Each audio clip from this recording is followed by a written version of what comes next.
Kali ini saya akan bahas satu lagi emiten yang bakal listing ya, yaitu dengan kode emiten SMGA ya, Sumber Mineral Global Abadi Tbk. Ya, jadi dia bergerak dalam bidang usaha apa nih?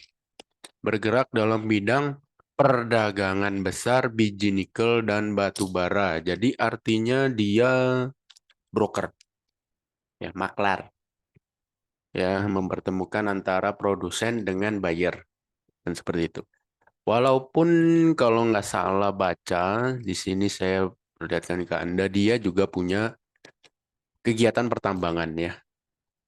Kegiatan pertambangan. Tapi ini baru berdasarkan hasil eksplorasi bahwa memiliki kandungan batu gamping. Ya, batu gampingnya ini lumayan banyak, 300 juta ton. Dengan usia pertambangan bisa diperkirakan sampai 150 tahun. Tapi ini hanya eksplorasi. Kemudian luasan lahannya pun semprit ya, nggak nyampe 100 hektar seperti itu.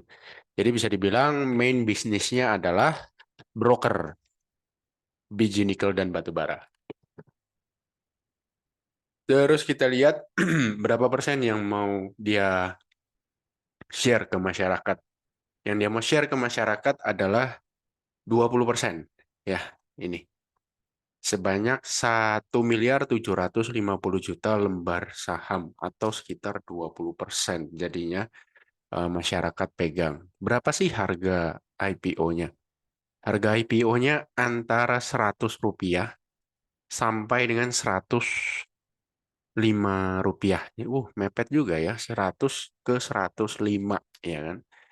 Penawaran di tanggal 22 sampai tanggal 25, kemudian rencana penggunaan dana seluruhnya akan digunakan untuk modal kerja dalam rangka pengadaan nikel dan batu bara sesuai kegiatan bisnis yang dijalankan perseroan sebagai pembayaran atas pembelian nikel dan batu bara kepada supplier guna memenuhi kontrak pengadaan dengan pihak-pihak pembeli. Jangan seperti itu. Jadi bisa dibilang broker ini butuh modal untuk bayar duluan kepada pihak supplier. Nggak punya modal ini sebenarnya kan gitu ya. Apakah benar-benar dia tidak punya modal? Coba kita lihat neracanya dulu ya. Kita lihat neracanya. Bisa kita lihat dulu. Nah, oke, ini dia. Jadi per 31 Juli 2023 total asetnya adalah 296 miliar, kewajibannya ada 129, ekuitas 167. Artinya DER di bawah 1 kali. Jadi sebenarnya harusnya kalau dia terbitkan 1,75 miliar lembar saham dengan harga 100 per lembar, maka dia akan dapat 175 miliar. Ya kan? Untuk pendanaan, bayar dulu ke supplier dia. Harusnya dengan struktur keuangan neraca seperti ini, ya kalau cuma minjem-minjem 50 M ke bank sih harusnya bisa ya. Tapi entah kenapa dia lebih memilih jalur IPO. Mungkin karena tidak ada kewajiban yang harus dibayar. Kalau pinjam ke bank kan ada bunga yang harus dibayar. Jadi lebih gampang kalau dia IPO. Oke, berarti kan kita mau biayain si maklar. Layak atau tidak kita biayain dia untuk supaya dia bisa jadi maklar batubara dan biji nikel. Sekarang coba kita hitung secara kalkulasi ya. Oh ya, sebelumnya kita lihat dulu kewajiban dia itu paling besar ada di utang kepada pihak ketiga atau bisa disebut kepada pemasok ya, supplier. Nah, ini utang-utangnya ya, seperti ini. Utang kepada pemasok ada sekitar 56, hampir 57 miliar saat ini. Ya, kemudian ada juga utang kepada pihak lain, perorangan ya, Wongso, Indrajit, seperti itu. Dan yang lain-lain receh-receh. Cuman kita bisa lihat di sini, utangnya yang paling besar adalah kepada pemasok. Dan Anda bisa lihat di sini bahwa jatuh temponya ini tergolong belum jatuh tempo. Ya, tergolong belum jatuh tempo sekitar 47 miliar. Yang jatuh tempo dalam 30 hari ke depan hanya 4 miliar. Jadi ini bisa dibilang 47 miliar ini ya santai aja bos bayarnya kan gitu ya. Jadi kenapa dia sampai butuh modal untuk IPO? Padahal pinjem bank masih bisa, terus ini tagihan yang sudah ada pun dikategorikan malah belum jatuh tempo, jadi bisa dibilang santai aja bos bayarnya gitu kan. Tapi dia memilih IPO. Nah sekarang kita coba lihat kalkulasinya.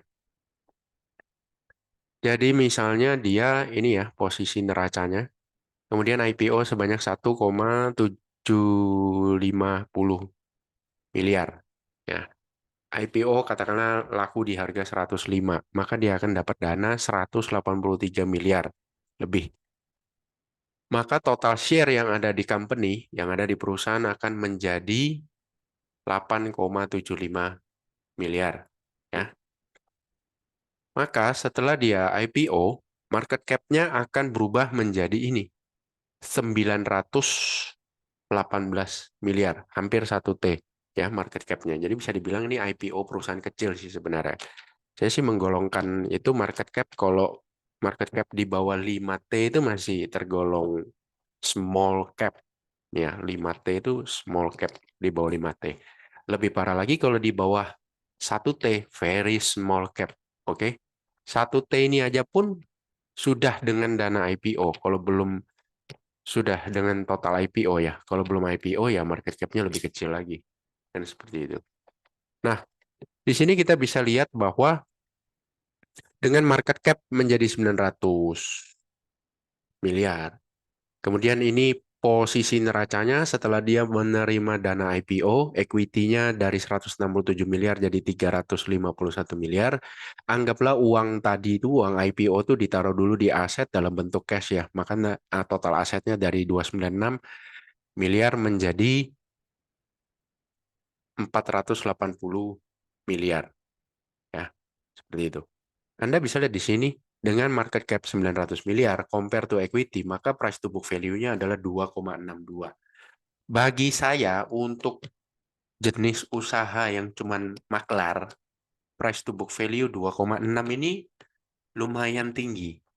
Kenapa saya bilang lumayan tinggi? Karena satu, bisnis belum teruji. Kenapa saya bilang bisnis belum teruji? Karena kalau kita lihat dari laporan laba rugi, Anda bisa lihat di sini tahun 2020 tidak ada penjualan. Ya tahun 2020 tuh tidak ada penjualan, baru mulai ada penjualan tuh 2021. Jadi ini betul-betul perusahaan apa ya, gimana ya? Kalau saya bilang, saya curiga ini cuman ya, I don't know ya. Secara kalau saya punya perusahaan seperti ini dan saya juga punya perusahaan tambang, maka saya akan gunakan perusahaan ini untuk transfer pricing. Yes. Jadi kalau mau ngecilin pajak di tambang ya saya kecilin aja harga jual. Kan seperti itu. Jadi seolah-olah saya jualnya nggak terlalu untung kepada si maklar. Jadi harga jual saya mendekati cost of goods sold saya, mendekati HPP saya secara tambang. Kan begitu.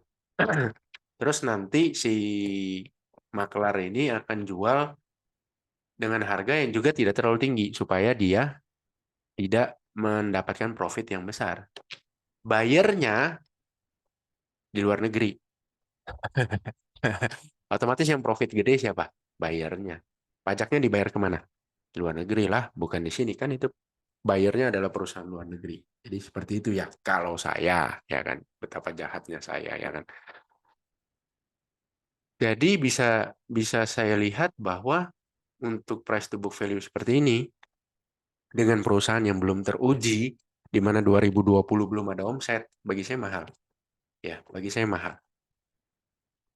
Kalau seandainya setelah listing dia harganya jeblok sampai ke 50, maka kalau dia jeblok sampai ke 50, market cap-nya akan berada di angka 437 miliar, di mana secara price to book value pun masih di atas 1 kali, ya 1,7.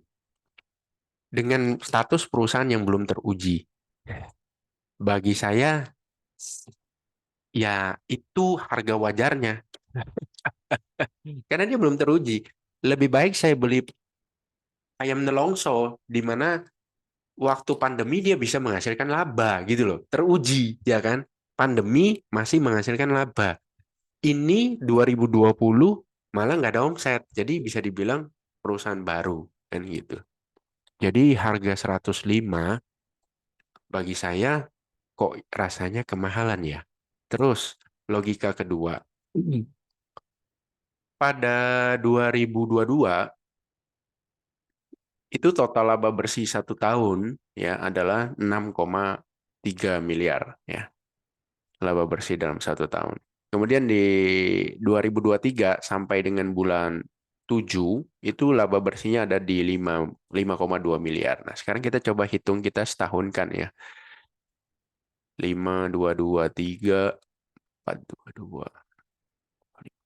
Kita bagi 5, kita kali 12. Kita setahun kan? Sorry kok dibagi 5. Bentar. 5, 2, 2, 3, 4, 2, 2.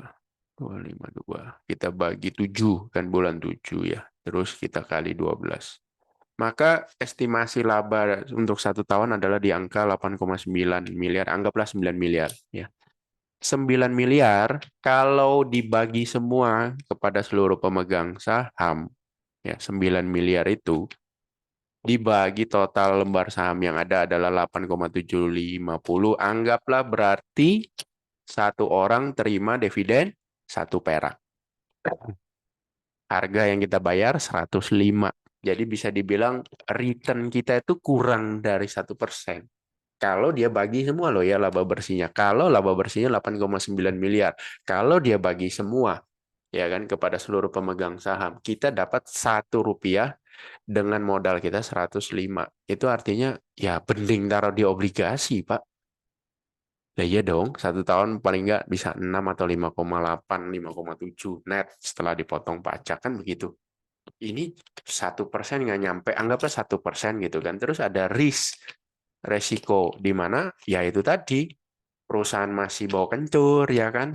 2020 belum ada omset, belum ada transaksi seperti itu. Jadi bisa dibilang belum teruji. Dan lagi dia hanyalah maklar, broker, bukan produsen.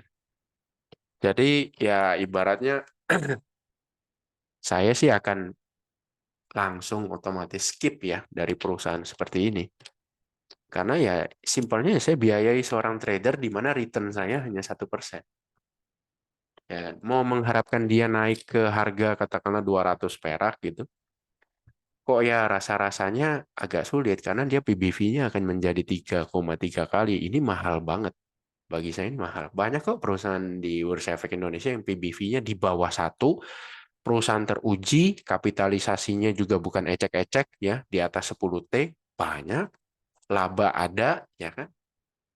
Sudah teruji, sudah melewati COVID, sudah melewati berbagai krisis, krisis utang Yunani, terus perlambatan ekonomi Indonesia, ya kan? Karena neraca perdagangan kita bla bla bla bla bla. Sudah lewati itu semua dan teruji masih menghasilkan laba, PBV-nya di bawah 1.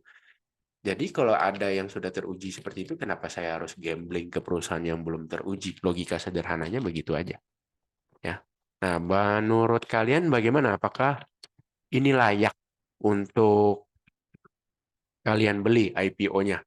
Kalau sekedar untuk uji, ya lumayan lah kok buat siapa tahu di hari pertama ARA, ya silakan ya kan. Tapi pertimbangannya apa? Risk to reward-nya bagaimana? Ya kan? Kan bisa juga ARB di hari pertama langsung. Ya kan? Kalau saya sih ngelihatnya seperti itu. Nggak tahu bagi Anda gimana? Apakah Anda tertarik untuk beli IPO ini? Kalau Anda tertarik, alasannya apa? Ya kan? Sampai jumpa di video berikutnya.